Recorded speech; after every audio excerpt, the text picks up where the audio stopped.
Welcome to the world of science fiction stories, and don't forget to like, share, and subscribe my channel. Enjoy the listening. They called for help, and the Deathworlders answered with fire. First contact under fire, the bridge of the T's horizon hummed with the quiet efficiency that Commander Alina Reyes had cultivated during her 8 years in command. The exploration vessel, mankind's most advanced deep spacecraft, had been charting the unexplored regions of the Orion Spur for the past 11 months.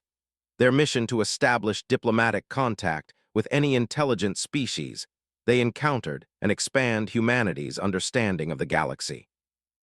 Alina stood before the main viewscreen, hands clasped behind her back, studying the swirling blue-green atmosphere of the gas giant they were currently surveying. She was about to order a probe deployment when Communications Officer Kai Zhang's voice cut through the ambient noise. "Commander, I'm picking up a transmission. It's not on any of our standard frequencies." Alina turned, one eyebrow raised. "Natural phenomenon? Negative, ma'am. It's definitely artificial. The pattern suggests it's a distress signal of some kind. Put it through." The bridge speakers crackled with static before a high-pitched musical voice emerged, speaking in an unknown language. Despite not understanding the words, the fear and desperation were unmistakable. "Translation Matrix is working on it," Kai reported, fingers dancing across his console. "Interesting structure. It's using mathematical constants as a baseline." Science Officer Dr. Amara Akafer nodded appreciatively. "Smart universal language. Whoever they are, they know what they're doing." After several minutes, the translation matrix offered its best interpretation.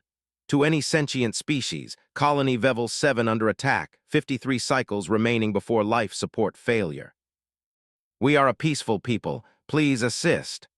The message repeated, cycling through what appeared to be several different linguistic structures. "Source?" Alina asked Lieutenant Commander Jackson Rohr, as her exo gestured to the tactical display. "Binary star system, approximately 0.8 light-years from our position. Class M planet with signs of artificial structures on the night side." Alina's jaw tightened. First contact was humanity's primary mission, but not like this. Not with a species in distress and potentially hostile forces already in the mix. "Any other ships in the vicinity?" she asked. "Negative, Commander," Kai replied. "We're the only registered Earth vessel within 3 light-years. Alina's mind raced through scenarios and protocols. Earth's standing orders were clear. Observe, but do not interfere in conflicts between alien species. First contact should be carefully orchestrated, methodical, and ideally conducted after extensive observation. But there was also the humanitarian protocol. "How many life signs on that planet?" she asked. Amara consulted her sensors. "Difficult to get an accurate reading at this distance, but I'm detecting approximately 15,000, concentrated in what appears to be a settlement or colony and something else." Her dark eyes widened. 6 large vessels in orbit. Energy signatures suggest weapons discharge." The bridge fell silent. Everyone knew what Alina was considering. Jackson cleared his throat. "Commander, standing orders are quite explicit about non-interference." "So is the oath we took to preserve life," Alina countered. She straightened her uniform jacket. "Plot a course, develop burn, yellow alert. I want tactical scenarios for both diplomatic and military responses." As her crew sprang into action, Belina opened a ship-wide channel. "Attention, all personnel. We have intercepted a distress call from what appears to be an intelligent species under attack. We are changing course to investigate and potentially render assistance. This may become mankind's first official contact with alien life, and it may occur under hostile conditions. I expect every member of this crew to exemplify the best of humanity. Rise out." The Horizon's engines surged as the ship accelerated toward the distant star system. Alina retreated to her ready room and activated her personal log. "Commander log, April 17, 2157. We are about to violate at least 3 protocols in the standing orders. If this goes badly, I'll face court-martial. But if we ignore a plea for help from a sentient species when we have the capability to assist, what does that say about us? What kind of first impression would that make? The universe is watching, and I intend to show it the human answer when called." The Horizon dropped out of FTL at the edge of the Vevel system. Sensors immediately scanning for threats found what confirmed their worst fears.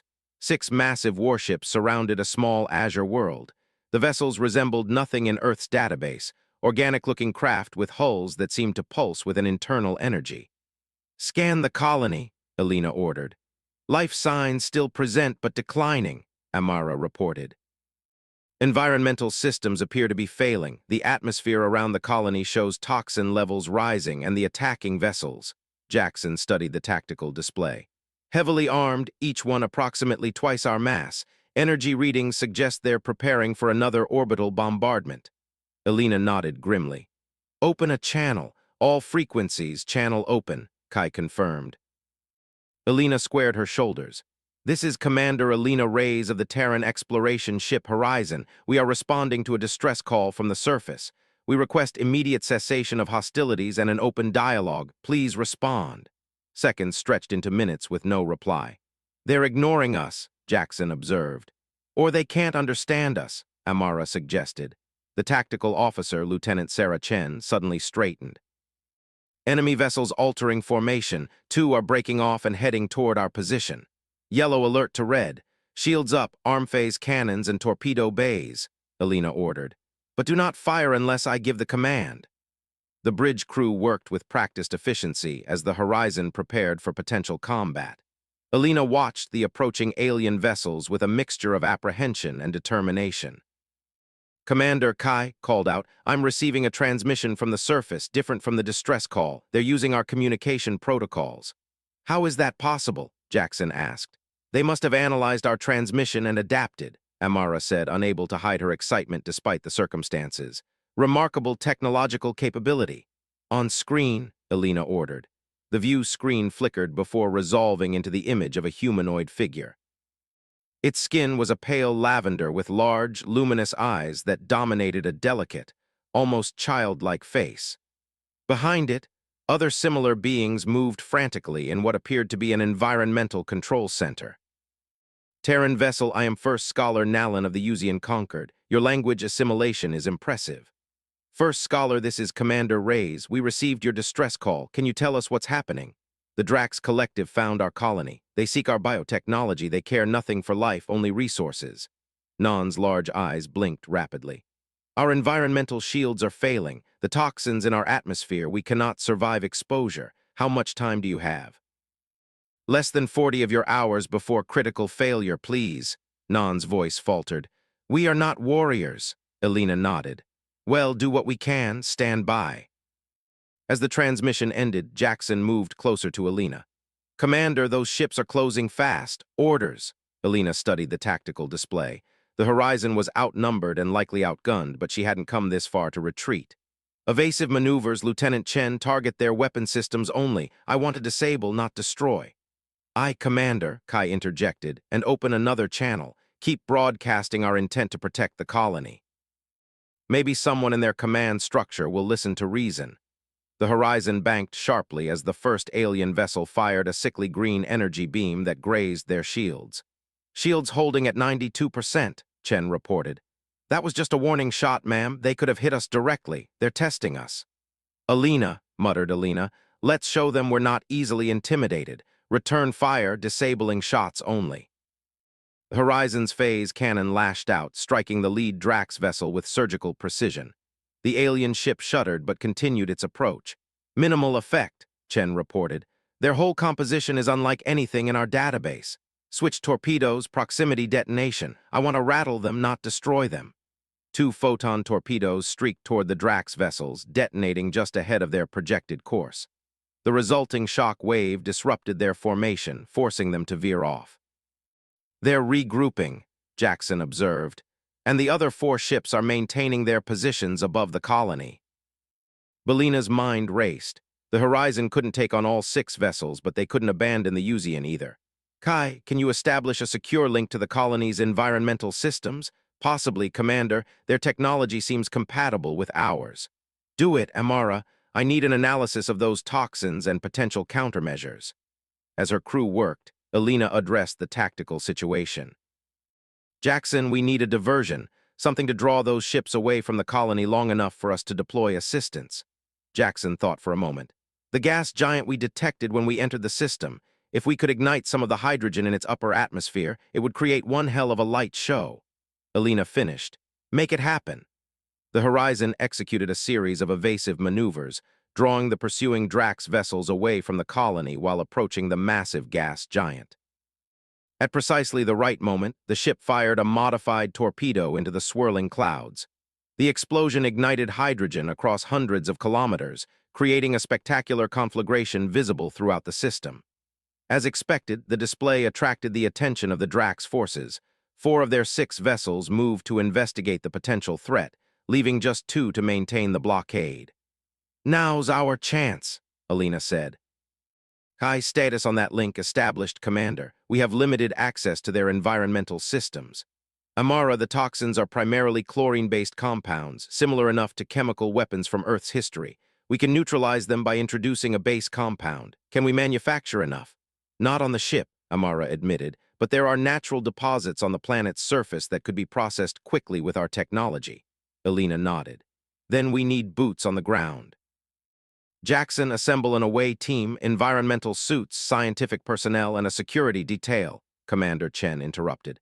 "The 2 remaining Drax vessels have detected our maneuver. They're moving to intercept. How long before the others realize they've been tricked?" 20 minutes, maybe less." Alina's expression hardened. "Then we have 20 minutes to deploy that away team and establish a defensive perimeter. Make it happen."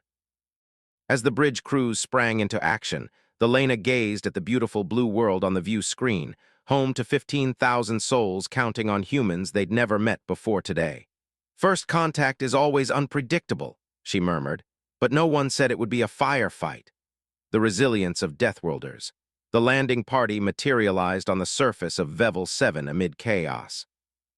Lieutenant Commander Jackson led the 12-person team, 4 security officers, 4 scientists, 2 engineers, and 2 medical personnel, all clad in environmental suits. The air around them shimmered with toxic vapors, turning the sky an unnatural orange. "Secure the perimeter," Jackson ordered. "Dr. Patel, begin environmental assessment." The security team formed a protective circle while the scientists deployed their equipment. They had transported to a location half a kilometer from the Velian colony a collection of gleaming dome-like structures, now visibly damaged from orbital bombardment. Dr. Lakshmi Patel, the Horizon's chief xenobiologist, scanned the surroundings. "Toxin levels are even higher than our sensors indicated. The Velians wouldn't survive more than minutes in this. Can we neutralize it?" Jackson asked. "Yes, but we'll need access to those mineral deposits." She pointed to a ridge about 2 km distant. "And we'll need time to process them." Jackson nodded grimly. "Time is the one thing we don't have." He tapped his communicator. "Work to Horizon, we're on the surface. Environmental situation critical, requesting transport to secondary coordinates." Velina's voice crackled through. "Negative, Commander. The Drax have established a jamming field. No more transports until we disable it. You're on your own down there." "Understood." "We'll proceed on foot. Workout." He turned to the team. "Change of plans, we move to those deposits fast. Security, take point. Scientists in the center. Let's move." As the team began their trek, they observed the landscape around them, once lush with vegetation, now withering under the toxic assault. In the distance, they could see Drax's ground forces, hulking, armored figures moving with mechanical precision toward the colony. "Those aren't exosuits," Lieutenant Wen, the security lead, observed. "Those are their actual bodies." Dr. Patel's eyes widened behind her visor. "They're silicon-based life forms. The toxins, they're not weapons, they're terraforming agents. They're making this planet habitable for themselves." The realization hit the team hard. This wasn't just an attack, it was an extinction event. They quickened their pace, reaching the mineral ridge as the first Drax patrol detected them. The silicon-based aliens moved with surprising speed for their bulk, shittering in what sounded like crystalline fractures. "Take cover," Jackson ordered, as the first energy blast struck the rocks around them. The security team returned fire, their weapons having minimal effect on the Drax's crystalline bodies. One shot from Lieutenant Chen found a weak point, shattering a DRA soldier into fragments. "Aim for the joints," she called out. While the security team engaged the patrol, the scientists worked frantically to collect and process the minerals. Dr. Pat converted the ship's portable synthesizer to create a compound that would neutralize the chlorine toxins. "We need 10 more minutes," she shouted over the weapon's fire. "We don't have 10 minutes," Jackson replied as he spotted more Drax patrols converging on their position. Their communicators crackled with Alina's voice.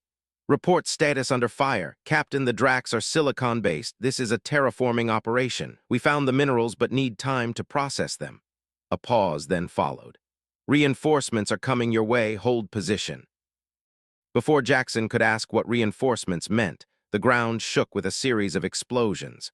From the horizon, Alina had launched a barrage of precision strikes, creating a perimeter of chaos around the landing party. That won't hold them long, Jackson muttered, but it gave the scientists the precious minutes they needed.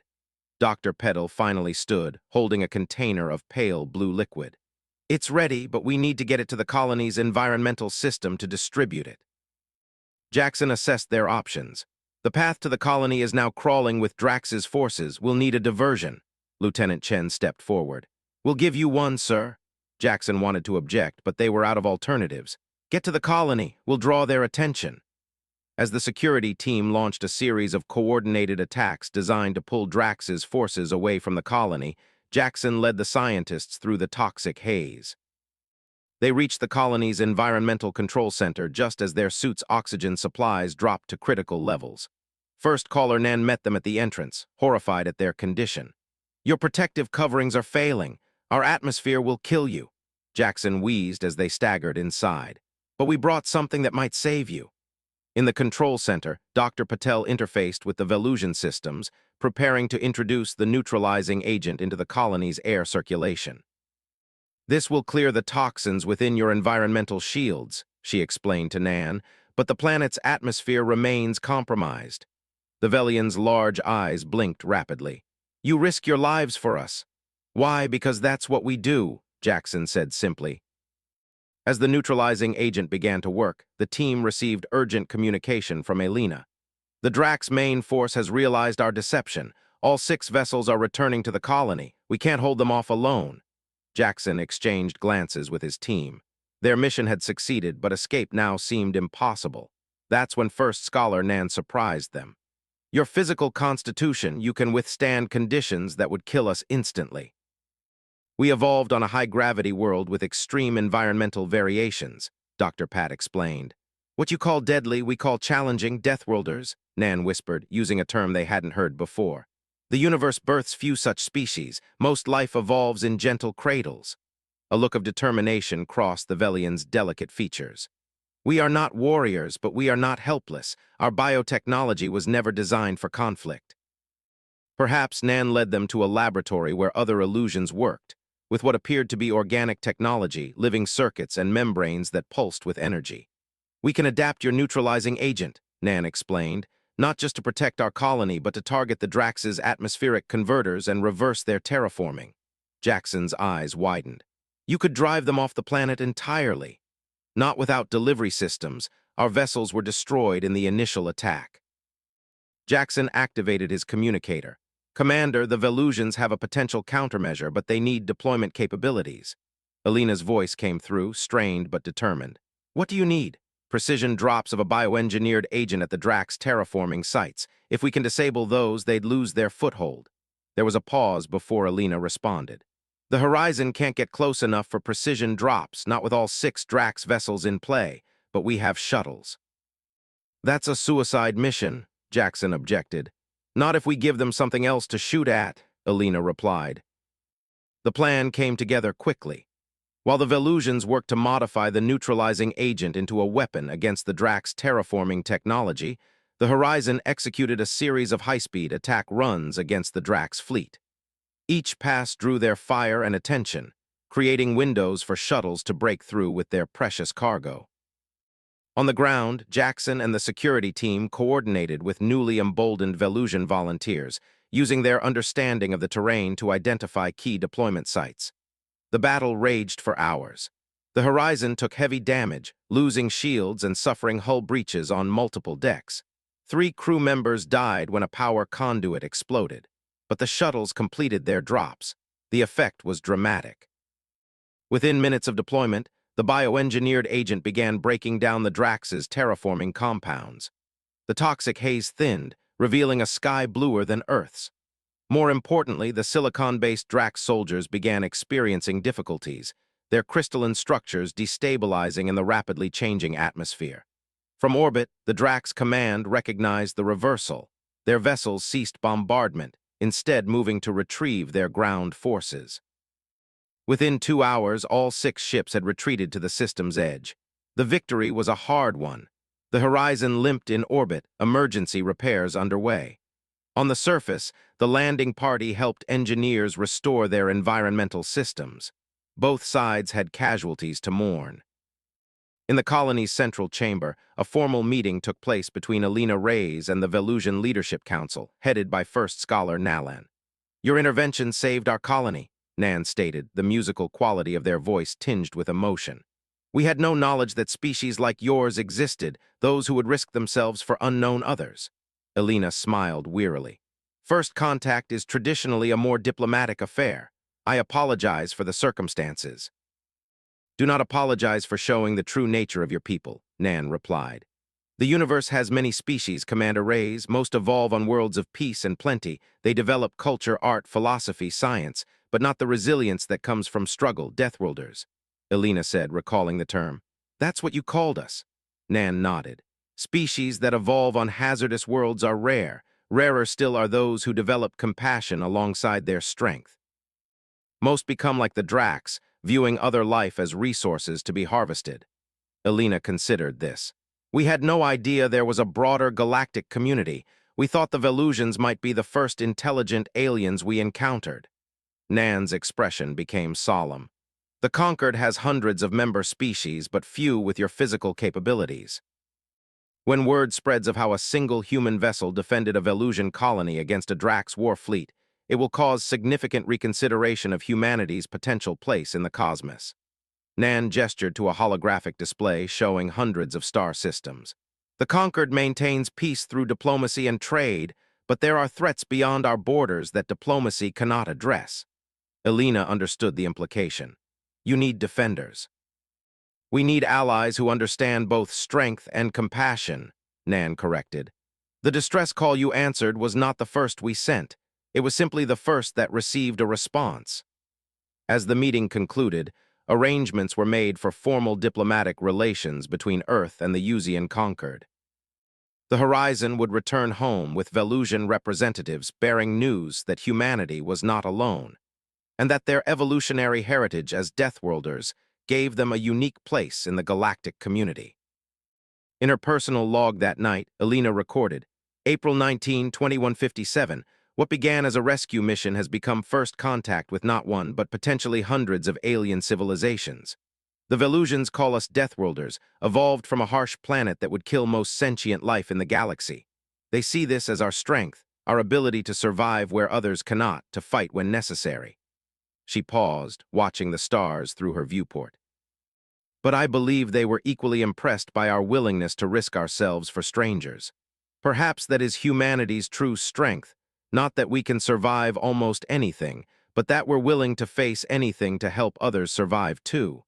The galaxy is watching."